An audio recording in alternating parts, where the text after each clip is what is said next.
Olá, estimados irmãos, vamos em nome do nosso amado Salvador Jesus e com o auxílio do Santo e Bom Espírito, vamos estudar a lição 12, Focando no Céu. E para essa segunda-feira, o segundo tópico traz para nós, antes que seja tarde demais. Pergunta A. Como as Escrituras descrevem aqueles que, por adiarem tanto essa decisão, perdem a chance de honrar a Deus com o coração e as posses que têm? Oséias 4,17 diz: Efraim está entregue aos ídolos, deixai-o. Que sentença terrível, né? Para Efraim naquela altura. Portanto, foi muito mal a questão, foi dado exortações, foi dado alerta, mas ficaram mesmo ali com aquele amor aos ídolos e foram entregues a eles, e a ordem era deixai-os. O próprio Jesus, em Mateus capítulo 25, versículo 11 e 12, diz: E depois chegaram também as outras virgens, dizendo: Senhor, Senhor, abre-nos. E ele, respondendo, disse: Em verdade vos digo que vos não conheço. Então, aqui na parábola das virgens aconteceu a mesma coisa, elas distraídas, não levaram a sério, não tiveram comprometimento com a necessidade de provisão e de fazer uso daquilo que aprenderam ou daquilo que tinham sido ensinado concernente ao esposo, e no fim também ficaram de fora. Então essa é a descrição que é dada para aqueles que vão adiando. A questão do adiamento é complicada porque nós estudamos semana passada concernente ao pecado contra o Espírito Santo. E o adiar acaba por se tornar um pecado contra o Espírito Santo, porque a pessoa vai adiando, vai acautelizando a consciência, vai achando que não precisa, vai ficando em estado de mornidão. Normalmente os adiadores não é aqueles que vão para o mundo, né? Aqueles que desistem de tudo e vão mesmo para o mundo diretamente. Muitas vezes estão com um pé aqui, outro lá, ou seja, estão num lugar cômodo, chamado em cima do muro. É cristão quando precisa, quando o eu precisa de alguma coisa, aí deixa de ser cristão para atender o eu, deixa de escrever nas coisas e vai adiando. Chega uma altura, o que acontece? Passou a cega, findou o verão e não estão salvos. Essa vai ser a sentença dada àqueles que adiam a decisão de honrar a Deus com o coração e com tudo que tem, com as posses que tem. Pergunta B. O que ocorrerá com todos, incluindo os que afirmam crer na verdade presente, os quais se apegam com egoísmo aos bens materiais? Essa pergunta aqui, ela traz assim uma conotação, uma direção direta a nós. Vamos falar de nós reformistas. Nós conhecemos a triste mensagem angélica, conhecemos acontecimentos finais, somos os maiores detentores das profecias e verdades para o tempo que está acontecendo e para os últimos dias. Nós sabemos que estamos no fim do tempo do fim, pelas profecias, pelos acontecimentos mundiais. E agora, o que acontece conosco se nós estivermos grudados, apegados, com o olhar aqui embaixo nas coisas materiais, em vez de estar olhando para o alto, para frente, para o futuro, para o céu? O que vai acontecer? Apóstolo Tiago, capítulo 5, o versículo 3. O vosso ouro e a vossa prata se enferrujaram, e a sua ferrugem dará testemunho contra vós, e comerá como fogo a vossa carne. Entesouraste para os últimos dias. Então aqui o profeta vem falando exatamente o que vai acontecer com as pessoas que têm aquela tendência da cobiça, do egoísmo, de guardar demais e não olhar para a necessidade que a obra tem, para a necessidade espiritual de outros locais e outras pessoas que precisam do nosso contributo para que a mensagem chegue lá. A notinha traz para nós aqui, o pensamento traz para nós aqui algo bastante interessante também sobre o texto. É Testemunho para a Igreja, volume 1, página 174 e 175. Diz assim: Tiago 5, 1, 3 é citado aqui. Vi que essas palavras terríveis se aplicam particularmente aos ricos que afirmam crer na verdade presente. O Senhor os convoca para investirem os próprios recursos no desenvolvimento da sua causa. Ele lhes apresenta oportunidades, mas eles se recusam a ver a necessidade da causa e se apegam cada vez mais ao seu tesouro terreno.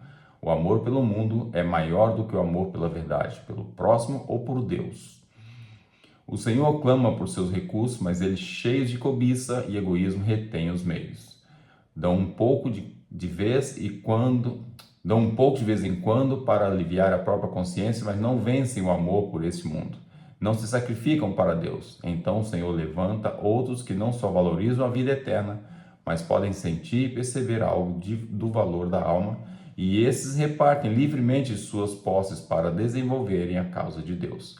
A obra está no fim, e em breve os recursos daqueles que se apegam às riquezas, a grandes fazendas, ao gado, etc., serão desnecessários.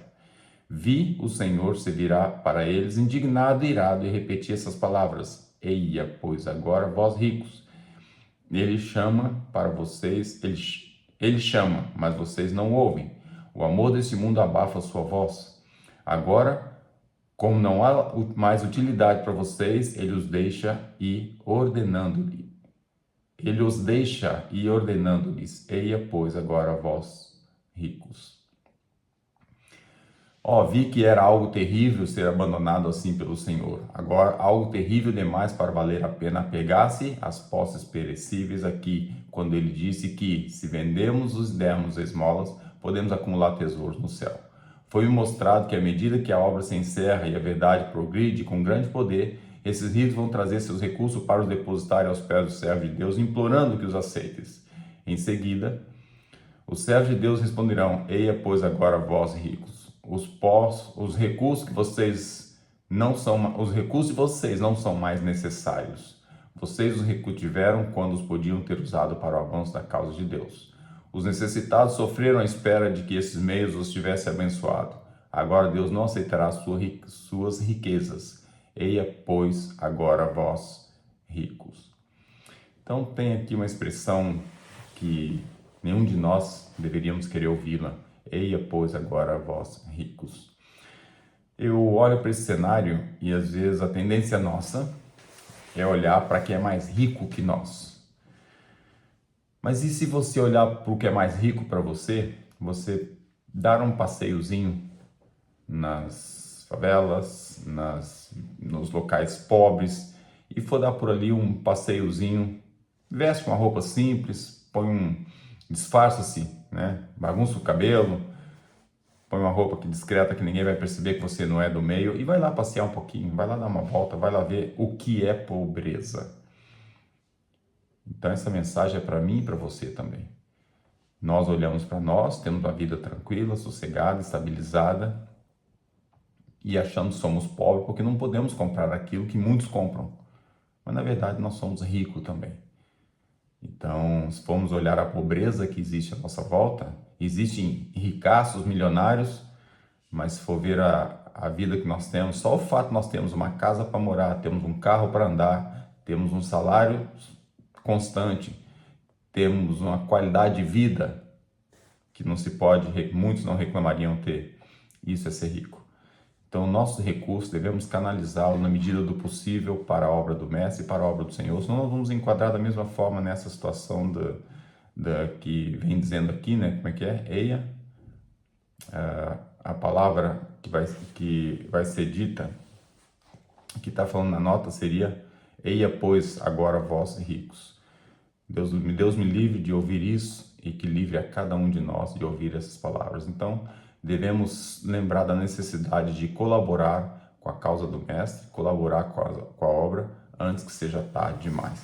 E, mais do que isso, não se apegar às coisas desse mundo, não se apegar às coisas que aqui temos. Não é pecado ter conforto, não é pecado nenhum ter conforto, mas devemos ter o cuidado para não se apegar a isso e não estar em excesso de zelo e de egocentrismo e de, muitas vezes, o luxo a mais, o orgulho, a ostentação, e a causa do Mestre ficar necessitada de ajuda. Sempre tem um lugar para ser ajudado nesse mundo.